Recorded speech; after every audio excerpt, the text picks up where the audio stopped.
Podar international school ನಗರದ ಪ್ರತಿಷ್ಠಿತ ಶಾಲೆಗಳಲ್ಲೊಂದು. ನೀತಿ ನಿಯಮ ಸತ್ಯದ ಪಾಠ ಹೇಳುವ ಶಾಲೆ ನಿಂತಿರುವುದು ಅನಧಿಕೃತ ನಿವೇಶನದಲ್ಲಿ.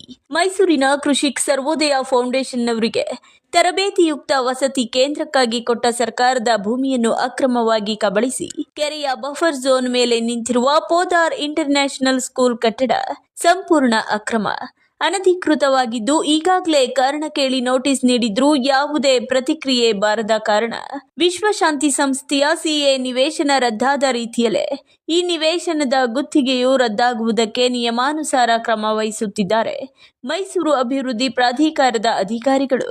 ಮೈಸೂರಿನ ವಿಜಯನಗರದ 2ನೇ ಹಂತದಲ್ಲಿರುವ ಪೋದಾರ್ ಇಂಟರ್ನ್ಯಾಷನಲ್ ಸ್ಕೂಲ್ ಕಟ್ಟಡ ಸಂಪೂರ್ಣ ಅನಧಿಕೃತವಾಗಿದ್ದು, ಮಕ್ಕಳನ್ನು ಬೇರೆಡೆಗೆ ಶಿಫ್ಟ್ ಮಾಡಿ ಅಕ್ರಮ ಕಟ್ಟಡ ತೆರವು ಮಾಡಲು ದೂರುದಾರರು ಆಗ್ರಹಿಸಿದ್ದಾರೆ. ಕಡಿಮೆ ಹಣಕ್ಕೆ ಸರ್ಕಾರದಿಂದ ನಿವೇಶನ ಪಡೆದು ನಿಯಮ ಬಾಹಿರವಾಗಿ ಖಾಸಗಿ ಶಾಲೆ ಆಸ್ಪತ್ರೆಗಳಿಗೆ ಲಕ್ಷಾಂತರ ರೂಪಾಯಿಗೆ ಬಾಡಿಗೆ ಕೊಟ್ಟು ಲಾಭ ಮಾಡುವ ವಂಚಕರ ವಿರುದ್ಧ ಸಾಮಾಜಿಕ ಹೋರಾಟಗಾರರು ಸಮರ ಸಾರಿದ್ದು, ಭೂ ಕಬಳಿಕೆ ಮಾಡಿಕೊಂಡವರ ವಿರುದ್ಧ ಕಾನೂನು ಕ್ರಮವಾಗಲಿ ಎಂದು ಆಗ್ರಹಿಸಿದ್ದಾರೆ.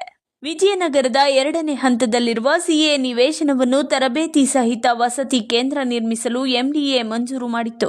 ಹಣದ ದುರಾಸೆಗೆ ಬಿದ್ದ ಕೃಷಿಕ್ ಸರ್ವೋದಯ ಫೌಂಡೇಶನ್ನ ಆಡಳಿತ ಮಂಡಳಿ ನಿಯಮವನ್ನು ನಿರ್ಲಕ್ಷಿಸಿ ಅಕ್ರಮವಾಗಿ ಪೋದಾರ್ ಇಂಟರ್ನ್ಯಾಷನಲ್ ಸ್ಕೂಲ್ ಮತ್ತು ಶ್ರೀ ನೇಹಾ ಕೇಟರರ್ಸ್ ಎಂಬ ಕ್ಯಾಂಟೀನ್ ರವರಿಗೆ ಬಾಡಿಗೆ ನೀಡಿ ಭರ್ಜರಿ ಆದಾಯ ಮಾಡಿಕೊಳ್ತಿದೆ. ಇದಕ್ಕೂ ನಮಗೂ ಸಂಬಂಧವೇ ಇಲ್ಲ ಎಂಬಂತಿದ್ದ ಅಧಿಕಾರಿಗಳ ನಡೆಗೆ ಸಾರ್ವಜನಿಕವಾಗಿ ವ್ಯಾಪಕ ಟೀಕೆ ವ್ಯಕ್ತವಾಗಿದ್ದು, ಅಕ್ರಮ ಶಾಲೆಯನ್ನು ಬಂದ್ ಮಾಡಿಸಿ ಕೃಷಿಕ್ ಸರ್ವೋದಯ ಫೌಂಡೇಶನ್ ವಿರುದ್ಧ ಸೂಕ್ತ ಕ್ರಮ ಕೈಗೊಳ್ಳಿ ಎಂದು ಆಗ್ರಹಿಸಿದ್ದಾರೆ. ಒಟ್ನಲ್ಲಿ ಸಾಂಸ್ಕೃತಿಕ ನಗರಿ ಮೈಸೂರು ವ್ಯಾಪಾರಿಗಳು ಉದ್ಯಮದಾರರ ಸ್ವರ್ಗವಾಗಿದ್ದು, ಅಧಿಕೃತ ವ್ಯಾಪಾರಗಳ ನಡುವೆ ಅಕ್ರಮ ಅನಧಿಕೃತ ವ್ಯಾಪಾರ ವ್ಯವಹಾರವೂ ಅಧಿಕವಾಗಿದ್ದು, ಅಧಿಕಾರಿಗಳು ಸೂಕ್ತ ಕ್ರಮ ಕೈಗೊಂಡು ಅಕ್ರಮಗಳಿಗೆ ಬ್ರೇಕ್ ಹಾಕಬೇಕಿದೆ.